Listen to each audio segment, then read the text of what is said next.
Hello and welcome back to ML Master Guides. Today we'll be doing the lane with the most diverse heroes, the EXP lane, in patch 1.7.08. We've covered heroes for all the other lanes, jungle, mid lane, gold lane, and roam.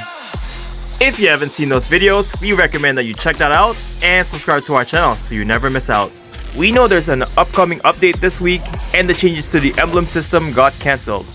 We'll be covering the new changes when it comes out, but for now, we still have to discuss the meta as it is, because it takes time for the meta to shift even after the changes.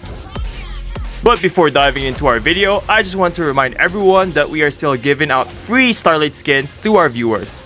Everyone is encouraged to participate.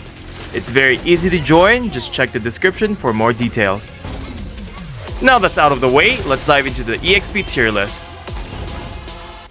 Here now is a tier list for EXP lane. In SS tier, we have Valentina, Esmeralda, Julian, Masha, and Paquito. In S tier, we have Balmond, Dairoth, Cho, and Akai. Let's start now with Thomas, who is one of the most played heroes in Season 25. He was heavily buffed at the end of Season 24, specifically where he can now retrieve his scythe simply by recasting his first skill. This makes it easy for Thomas to chase ranged heroes, since retrieving his scythe allows him to blink to his targets. Thomas' passive also deals true damage to his enemies, making him really good to go up against tanks. Thomas also gains a percentage of his max HP when using ult, so building a lot of defensive items makes it so hard to kill him, all the while slowing you down and dealing true damage. In this patch, his first skill has lower base damage, and its cooldown has increased from 2 seconds to 3 seconds, which means it would take longer to recover his scythe. Thomas still remains quite strong, but he's moving down to S tier. Benedetta has a unique basic attack button, which allows her to dash an infinite amount of times. Her basic attack gives her mobility, but also does AoE damage. Her second skill gives immunity to everything, including tower shots. Fending off crowd control from the enemy with her second skill would stun nearby enemies for 1.5 seconds. Then, her ultimate also makes her invincible for a brief moment while dealing damage to the enemies in the area. This makes her really good at tower diving or cutting waves, so she can rotate around the map, which is really good in this teamfight-oriented meta. In this patch, the physical attack bonus of her skill 1 has been increased by 10%, which makes her viable again, placing her in A tier. Fredrin is the only hero in the game that has gray HP bar. 30% of his damage dealt converts this gray HP bar into HP, making him deceivingly hard to kill. Fredrin has a slow, knock up, and a taunt, and each of these skills have a low cooldown, which means he can chain CC the enemy. His ult deals damage based on his gray HP and can fully heal him, making him really clutch in teamfights. The downside with Fredrin is he heavily relies on landing his first and second skill to be able to cast his ultimate skills. We are hoping to see more plays from him, and hopefully his build and playstyle will be optimized. But for now, he will remain in B tier. Edith is the only hero in the game that is both a marksman and a tank. Her tank form, Phylax, has a skill that can throw enemies back and a skill that knocks enemies airborne. Her ult also knocks back enemies nearby and transforms into a ranged marksman that deal more damage based on physical and magical defense. Edith is another form of CC by immobilizing her enemies in her ult form, while also dealing massive amount of damage. She's a great hero if you need to tank for your team, but you also want to kill and carry yourself. In this patch, the cooldown on her first skill is slightly lower. It's not much, but she's continuously getting buffed and might soon be back at the top. For now, she's in B tier. Next is X.Borg, and similar to Thomas, he has sustain and deals true damage, perfect for melting tanks. But what separates X.Borg from other fighters is his ability to poke his enemies. The continual poke gradually increases his damage, and he can finish with his ultimate. His ultimate deals person-based HP as true damage, which works like an AoE execute. In this patch, X.Borg can now move smoothly when getting his Faraga armor back.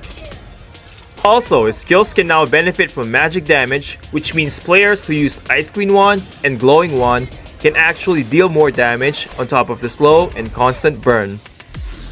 There's still so much to see on what the best build for X.Borg is, and so he's only getting some attention, and will be in B tier. Badang is a fighter that is good in 1v1, but can also burst multiple enemies thanks to his ultimate. Badang can also stun lock his target if they are pushed against the wall, making it so hard to win against him without Purify. There are a lot of changes with Badang this patch. First, his skill 1 can now store charges and has lower base damage but higher scaling damage, which means it is now slightly stronger late game. His second skill grants a shield, which is really good for diving the enemy or running away with a sliver of health. His ult no longer grants a shield, but gives immunity throughout its duration. His ultimate now automatically targets the enemy stuck in the obstacle, but deals slightly lower damage than before.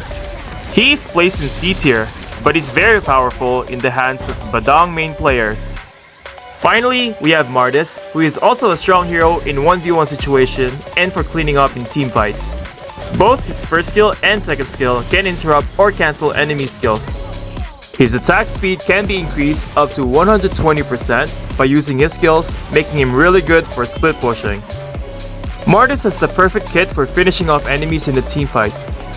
He can recast his ultimate that works like execute, but grants him movement speed to chase everyone else down. Martis' second skill can be cast twice and gain 60% damage reduction with crowd control immunity while casting it.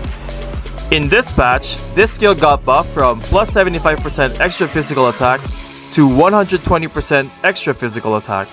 This, however, did not solve his problem of closing in the distance against ranged heroes and will therefore remain in C tier. Similar to Badang, Martis is very strong in the hands of Martis main players and can do well in high ranked games.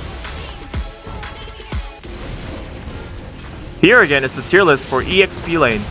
Remember that certain heroes will counter other heroes, so you shouldn't play a hero just because they're high up on the list. EXP lane is very diverse, and you should always consider what your team needs.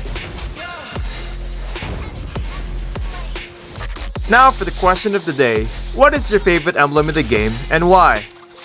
Me personally, I love the jungle emblem because I can clear the jungle creeps much faster, so I can rotate and help my teammates. But it also helps with securing objectives. I want to know what you think. Let me know in the comments down below. And that should be it for heroes in the EXP lane. This might be our last video for Season 25. For the players out there who are still grinding it out, we wish you the best of luck and hopefully our videos were of help. If you want to see us do other content, comment your suggestions down below and we might consider it for our next video. As always, if you like this video, please hit the like button. We really appreciate all the feedback. Thank you so much to all our subscribers. If you haven't already, please subscribe and share it to your friends. Stay frosty everyone. This is Yeti signing out.